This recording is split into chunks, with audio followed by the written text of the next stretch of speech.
It's October the 23rd, 2013. This is 508, a show about Worcester. I'm Mike Benedetti, and today on the show is Bill Coleman. Hi, Bill. Hey, how are you, Mike? I'm doing great.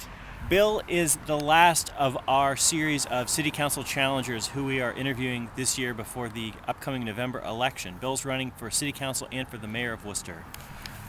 Bill, I like to ask people when we talk to them about this, about what they have sort of been doing in the city of Worcester up until this election campaign, to find out sort of where they're coming from. You have done many things in the city of Worcester, continue to do many things in the city of Worcester. What are sort of the highlights that are going on right now for you in Worcester? Well, right now I'm very proud to say I'm a member of the library board of directors, and it's a very activist group, the library board of directors. You know, we've gotten the library mobile back on track in the city of Worcester, and we've gotten a lot of grants and donations from colleges. You talk about a pilot program, you'll hear people talk about institutions that don't pay property taxes.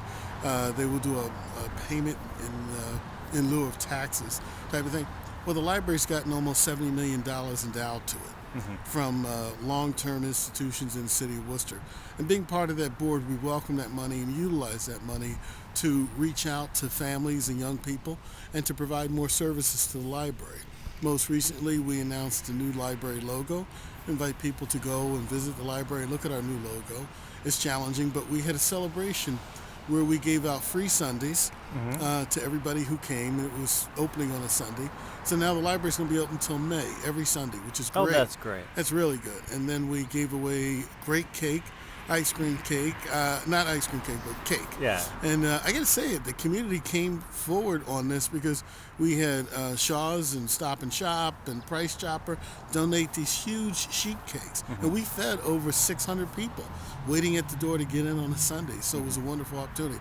But I've been doing that.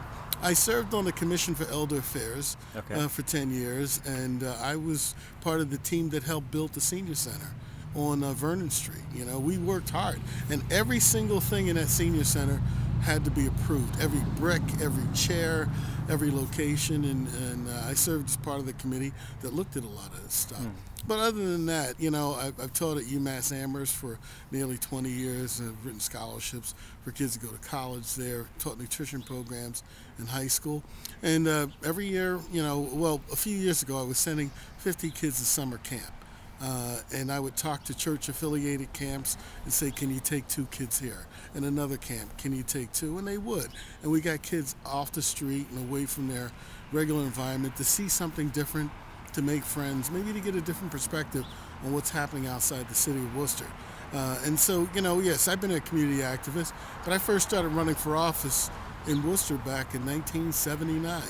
You know, I had worked in Washington in 76 for former United States Senator Ed Brooke. And then when I left working in Washington, I wanted to be a politician. I saw how things worked back then in 1976 in Washington. It wasn't gridlock, it was a handshake, it was a nod.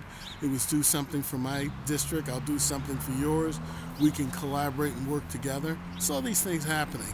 And so when I came back to Worcester, I wanted to start a political career, and I ran for school committee, missed that by 176 votes. And then ever since then, I knew that it was going to take some time to break the political ice in Worcester. Worcester hadn't elected a black man then, nor has it now. Last time a black man was elected to anything in Worcester was 1936. Okay. Now, and that's just reflective of what was happening. But in 1936, Worcester had elected 2 black men, actually. We had elected a guy named Charles E. Scott. He served on the Common Council from 1917 to 1938, where he died in office and literally shut down the state for his funeral. Everybody came to Worcester for it. And prior to that, there was a guy named George Alfred Busby, who served in Worcester from 1903 to 1905. Now remember, 1903, there wasn't a tenth of the African-American population in this country that had the legal right to vote. And in 1903, women didn't have the right to vote. That came in 1920. But you know, you think of the times and what was happening. But in those early days, as a history standpoint, in order to vote, you had to own land. So it was only white men who owned land who literally had the right to vote. But as we jump ahead forward, We look at Worcester today, a multiculturally diverse environment. 180 languages are spoken in this community.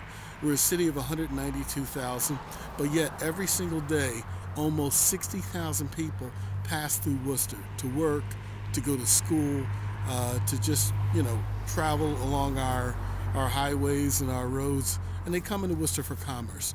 So utilizing that and utilizing a great marketing tool that Worcester has, Worcester is 1 hour within 6 million people.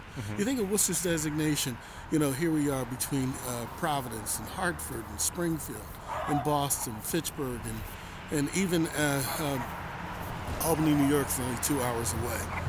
A straight line along the Massachusetts Turnpike and Route 20 and Route 9. And when you think about those things, Worcester is a great location, but at one time being a city of 72 factories. 72 factories. People used to rattle them off like Wyman Gordon, Norton Company, Heald Machine, Crompton and Knowles, U.S. Steel. So many small companies that fed off those big manufacturers. We employed a lot of people. And now, we're not employing a lot of people. Right. If you look at the harsh realities of unemployment numbers in Worcester and you calculate those who are looking for work and those who stop looking for work, and the age difference between the people who are able to find work and those who are not trained for modern manufacturing, we probably got a 14% unemployment rate. Well, let me ask you a question. I feel like a lot of these, these economic hard times are, it's a national thing. There's some areas of the country where employment is very high, or they're doing fracking or whatever. Most of the areas of the country, unemployment is fairly low. Is there stuff that the city council should and can be doing in the city around unemployment? Absolutely. I think what the city council should do is raise the profile of our city. Remember, Okay. people look at the city council. Anybody can look at a city council meeting online. Our city council meetings are archived online. Before manufacturers even come to the city, they go online and look at the city council meetings. They see what's being discussed. We have a planning form of government where our chief executive officer is our city manager. And they look to see how the city government is working with the city manager. Are they obstructing his ability to reach out to manufacturers or to new businesses and institutions to move into our city? He's got a hard sell. A lot of businesses don't want to come into Worcester because of our tax rates for business. Our assessed tax rates for businesses are $34 per thousand. And our, most communities around Worcester that border us are only $17. So why come into Worcester? Now, the selling point is if you're in Worcester, you get more bang for your buck. You're in a centrally located environment. You've got an educated workforce willing to work and willing to train for new jobs and new opportunities. And when you see city council meetings constantly requesting a report, constantly requesting a report on this, constantly requesting a report on that, that's great. But the report has just been given at the city council meeting.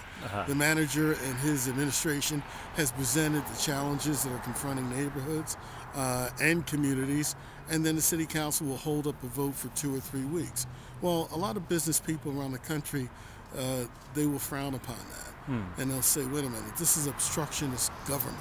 I want to go into a place where the permitting process for businesses is smooth, where, small business can hire more people, and the city will do what it can to make that small business a success. And I think that's what we need to do. We need to say business is welcome in Worcester, we'll make it a success. And even the institutions like UMass Memorial, who hire 13,000 people who come to Worcester to work every single day and sadly just laid off a lot of people, we need to do more to promote the research and the development that are going on at these institutions, and to bring in the feeder private companies that will support these institutions by either medical equipment or training people to analyze, blood samples by private labs. There's a lot of things the city council can do, but the biggest thing is to listen to the people of Worcester. And as a city councilor, what I plan on doing is, after elected, is holding a series of strategic hearings, strategic planning hearings around the city, listening to people, going into the neighborhoods, and and making it convenient, providing refreshments, and providing an open mic and cameras so that when people want to get up and to share ideas that they have for a better Worcester, it's recorded. We play it locally on either the government channel or the People's Channel, Channel 13 WCCA TV, and let people at home or on the internet view what our city's promise is to its citizens and how we're going to be able to, help enhance where our community goes. And talking to the colleges and letting those students know that they're part of this community too. Let me interrupt you, and I want to ask a couple of questions. And you've brought up economic development already. And normally we've been sort of leading into the economic development question with a couple of really specific questions. So let me just bounce these specifics off of you, because we're trying to ask all the candidates the same questions so people can sort of compare and contrast. One economic development issue that's been sort of ongoing has been the idea of the city taking the Midtown Mall by eminent domain and shutting it down. And another one, which is becoming slightly more relevant, I guess, this week, is this idea of reevaluating our ordinances around street trucks, street vendors, trying to maybe bring some of these food trucks back into the city. Where are you on both these issues? I bring the vendors back. Two things I support: bringing the vendors back, and after they're done all the renovations at City Hall, bringing the buses back. When the buses were moved over to a new bus location, it took away the commerce from downtown. Yeah. It stopped people from meeting, having lunch, supporting local businesses downtown. Now, my recommendation is let the buses go back down to City Hall and still make their little trip down to the new bus location. City Hall was always a grand central meeting place in Worcester. One time, people met on Wednesday nights when the stores were open late, when there were stores along Main Street, and they would go shopping and they would stop and have Sundays, and it was a grand place to be. Mm-hmm. And if we want to create a downtown Worcester that's vibrant, that's what we need to do. That's on the first thing. Right. Now, on the economic development, just hit me with that. I just wanted to ask about the Midtown Mall. Yeah, the Midtown Mall, I don't support taking it by eminent domain. This is where Worcester gets a bad reputation. They see something that they think doesn't work, or it's not within their game plan, and let's take it by eminent domain, shut it down. Why don't you work with the owner? Why don't you work with the businesses inside there to help enhance where it is? If we're going to take money to go through the legal process of taking something by eminent domain, I would much rather take money, use it as a marketing plan, work with the business developer to help enhance what the Midtown Mall is. Maybe we can give them a tax break so that some of those businesses out there can pay a little bit of less rent, Mm-hmm. and we can bring in some new businesses, and then we can start making it as a destination. The Midtown Mall outlasted our Galleria, which what killed our Worcester Galleria or our shopping center downtown was paid parking. Nobody wanted to pay for parking. We built the Galleria 10 years after its popularity of gallerias in downtown central cities across the country was fading away. Mm-hmm. And the shopping plaza, open-ended shopping plaza in the suburbs with free parking was beginning to take off. Worcester's always been sometimes $1 late and a day short, or a day short and $1 late. Mm-hmm. But there's ways that we can do things that get people moving around the city. And I think that covers the area of public safety. People were complaining about young kids downtown and being afraid to go downtown.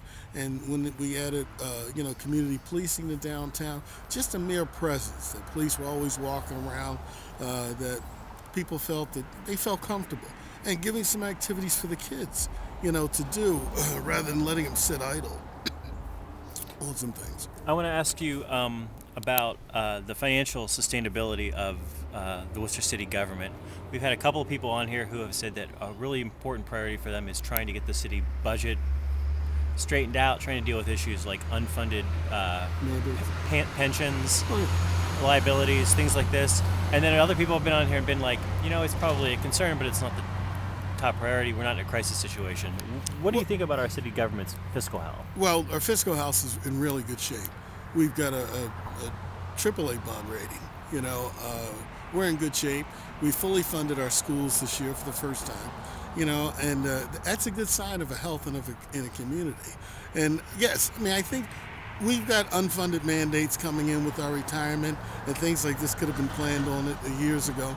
But those folks are retired. Those folks have retired who work for city government, work for the school department, and we made a promise to them when we gave them their jobs that they would be secure in their retirement. So we have a responsibility on that.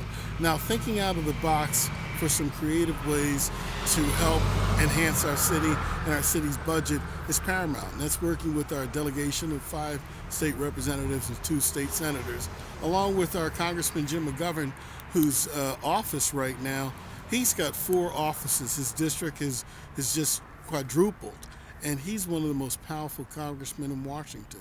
So, and he's very much committed to Worcester's economic growth as well as the economic growth of the region. But I think our house is in order. We're not in deficit. We are not at the capacity of Proposition 2.5, which assesses the value of a property and how much the city can increase those taxes. I think we should look for other ways. And of course, you'll hear about expanding our tax base. And that's how you bring in manufacturers who will pay for the value of being in the city of Worcester and hiring people, because they're going to make money. They're going to be able to ship their product out to a centrally located environment to just about any place in the country. And I think if we start working with our city administration to allow our city manager to free up his hands to do what he wants to do. And I mean, of course, putting everything through the city council, running it by. The city council is a mere board of directors who will set the goals and objectives for our city through our city administration, but not telling him to do this and do that and then tying his hands with all kinds of issues. Now, you talked about the not permitting process, but the various different regulations that prohibit businesses from really doing what they need to do. Yes, I think a total review. That could be a city council meeting, city council subcommittee, or a community meeting with business leaders and with city administration to look at the permits and the permitting process in Worcester and how do we make it easier. You know, you have to have a certain permit if you want to play music in your facility. Yes. And you want to play music. You got to have a permit from the city to do that, and a lot of businesses don't, so they're in violation of a city permitting. But you know, how you gonna have a business have a comfortable environment, and maybe they may want to play music, and the music may flow, and you got to go through a whole permitting process, which means hearings out of your time, the whole bit. Businesses hear that when they want to open up in Worcester, and they go, okay, we're out of here. You know, and you look at downtown Worcester, take a walk, take a ride around downtown Worcester. Count how many buildings are closed. Count how many businesses are not there. You know, it took us 8 years to build an ice skating rink. I think we used it 3 times. And that was, what, $11 million? Which literally was appropriated $6 million 8 years ago. And the city sat on it because they wanted to collect the interest, which goes into the general fund. How much money are we making from our trash bags? How successful is our recycling program? What is the marketing of our recycling program? What benefits do we get from the state? Any of those extra funds that come into our community, how do we say to the people we're being successful? So we can avoid going for tax increases here because we get $13 million a year from the trash bag fee. You know, when is that ever promoted to say, okay, your trash is one thing, but here's what we're saving on the environment and recycling. And every time you recycle, how much the city saves actually from, you know, because we have to process our trash. Right. Our recycling is money making to the companies that we have to pay a contract to take our plastics and ship them out here, take our glass, our metal, and even our cardboard and our papers and our newspapers, they're money makers for the recycling industry. You know, and what are we doing in this community to do more recycling? How can we help people? Let me ask you one more sort of general question, and this is a question we've been asking everybody, which is: do the children in your life plan to live in Worcester when they grow up? And I know that your own kids are grown, but I do like that as a question though. Just thinking it's about a great question. Do the kids you know want to stay in the city? Now, you know, as an educator, I run into a lot of young kids in the city, and they love Worcester. They love Worcester when there's fun things going on, things at Institute Park, concerts, things at Elm Park, things up at Vernon Hill. They love it when there's a city vibrant with activities that include families. They love going to the library when there's storytelling time. And like this past Sunday when we unveiled the new logo for the library, and we had a wonderful reception for that. But my own kids, they grew up here. My son Sony, my daughter Jenna, they grew up here and they had a great time. But my son, he traveled to Scotland with a group of kids from the YMCA and a grant that he and his buddies they were Darty, they rode. And then after he got back, he got the travel bug and he said, Dad, I'm out of here. Yeah. My son lives in Kauai, Hawaii. Now. My daughter, she went to Salem State after graduating from Darty. And then, she went to Belize and traveled around, and she lived in Cambridge for a while. And then her brother said, Jenna, why don't you come out here and come and visit Hawaii? So she went out to visit Hawaii and came back home, and I could see the look on her face. She was out of here. Neither one of them said, and they stuck with their dad through all of his campaigns, and when it was little, it was fun. Then when they got older, they started saying, these guys don't even talk about the issues, Dad. They talk about sports. But both of them live in Kauai, Hawaii. They come back for the few friends that they have that are still here, and they go to the weddings and the baptisms and bar mitzvahs and all the stuff that their friends' kids are going through right now. Yeah. And but they come back to Worcester and they drive around and they go, Dad, this place just is never going to change, But there's a lot of young people who've left Worcester, and God bless those who come back and were able to find affordable home to buy. And when I look at the vacant and abandoned houses in Worcester, and I look at the foreclosures being put upon people to challenge, I support a moratorium on foreclosures in the city of Worcester, and to set up committees where, banks and individuals can sit together and work. And the state is paying banks to work with people, not to throw them out of their houses. But I think any vacant and abandoned buildings and properties that are sitting there idle, the city needs to find some way to concentrate on them, to refurbish them, to make it affordable housing, put those houses on the tax roll, and then expand our city's tax base. Okay. I want to ask now 4 questions which are not like policy type questions. The first question is, what do you carry with you every day? I carry a flashlight. What kind of flashlight? Oh, all kinds of little flashlights. I give them away. I think I have a pen flashlight on me today. Do I have it? No. I don't know. I usually carry flashlights, and I give flashlights away to people. And it's the one thing that nobody ever says, oh, no, I'm all set. Right. Because there are many times in parts of the city where the electricity goes off. I gave a flashlight to some business people up on Lincoln Street, and they were digging up the center of Lincoln Street, and the lights went out. And the guy said, wait a minute, Bill Coleman, his flashlights. And so they were able to navigate through their business when the lights went out. Oh, that's awesome. That's awesome. The second question I want to ask you is, what is the most push-ups that you've ever done? Okay, back in the day. That's totally fine. Good. Back in the Lifetime. day when I could, do a push-up and then show off with one hand and one hand behind my back. I think I could do maybe 40 push-ups. Okay. And now today I can look at 40 push-ups.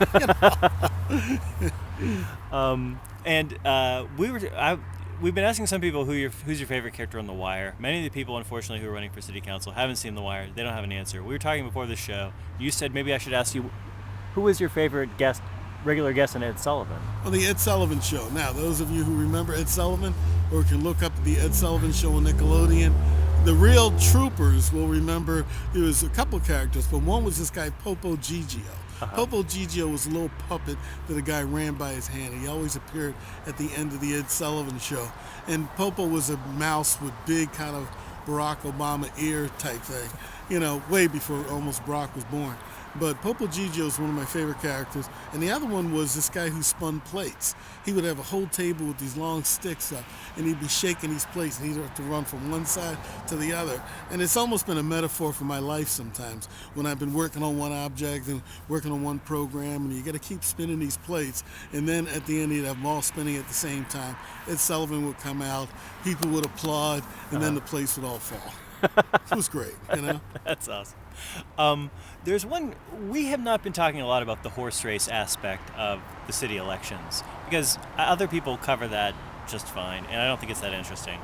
But one question that somebody had asked me to ask you was, since you have been running for office in Worcester for a long time, is how does this race stack up against past year's city council races? Well, this is a really good race. Every race for me is a better race because something that I build up on my voting constituency is political equity.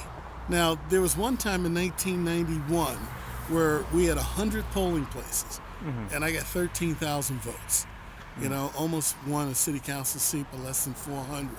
And in the past, a lot of people who wouldn't vote for me, some have passed away, some have changed their mind. I've opened up a lot of hearts to a lot of people. But this particular year, we have 36 polling places. I'm encouraging people, if you can't get to your polls, request an absentee ballot application. And City Hall, 799-1134, will send you an application to your home. You fill it out, and they mail your ballot to you.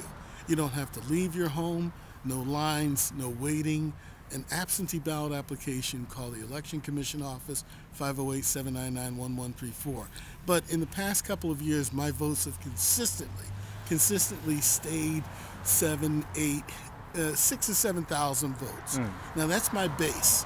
This year I've worked on getting 4,000 more people to join that base. And a lot of the students that I've taught at different schools for UMass are eligible to vote. And many of them were eligible for a few years but never voted. And now they see me and they say, hey, Mr. Coleman, I got you this year. I'm voting. And I'm telling my friends. And I've built up a network of a social network of folks that are talking to people on Facebook. And I say to anybody out there, if you've got friends on Facebook, send me a shout out. You know, let people know, help Bill Coleman get elected. You know, back in the old days, American history, you know, if you worked hard and long enough for something, it came true. Now, am I going to turn this city upside down by getting elected? No, I'm going to turn it right side up. But I'm going to make it a more inclusive government for everybody in this community to be involved in. Bill, thanks for being on the show. It's always a pleasure. Thank you, and I appreciate this opportunity. This is 508. I am Mike Benedetti. If you have any complaints, you can email us at pieandcoffee@gmail.com. We'll see you next week, Worcester. Bye-bye.